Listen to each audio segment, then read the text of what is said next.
முகலாய மன்னர்கள் காலவரிசை கொடுத்துருக்காங்க பாருங்கள். இது ஷார்ட்கட்டாக பாஹு ஆ அப்படின்னு ஞாபகம் வச்சுக்கோங்க. பாஹு ஆ. ஃபர்ஸ்ட் பாபர் 1526 1530 வரைக்கும் தான், குறிப்பிட்டு ஒரு 4-5 வருடங்கள் அவ்வளோதான். இங்கே 1530 40 வரைக்கும் 10 வருஷம் ஆட்சி பண்ணுறாரு ஹுமாயூனு. அடுத்ததாக பார்த்தீங்கன்னா கிட்டத்தட்ட ஒரு 15 ஆண்டுகள் ஒரு ரெஸ்ட்னு வச்சுக்கோங்களேன். அப்போ ஷெர்ஷா சூரி டெல்லி அரியணையை, ஆக்ரா அரியணையை கைப்பற்றிடுவார். அதனால தான் இங்கே 1555 திரும்ப ரிட்டர்ன் 55 வராரு, 56 மறைஞ்சிடறாரு ஹுமாயூன். அவ்வளோதான். அதேபோல் அக்பர் 1556 ஆரம்பிக்குது. அடுத்தது 1605 வரைக்கும், 605 வரைக்குமே 1605 வரைக்கும் அக்பர் இருக்கிறாரு ஆட்சியில்.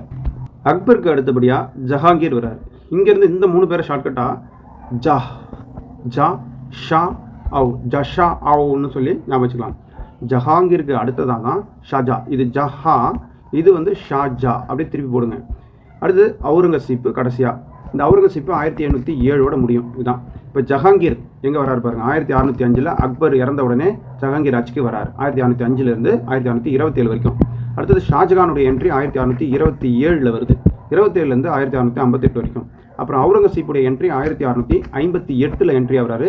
அப்புறம் 1707 வரைக்கும் அவுரங்கசீப்பு ஆட்சியில் இருக்கிறார்.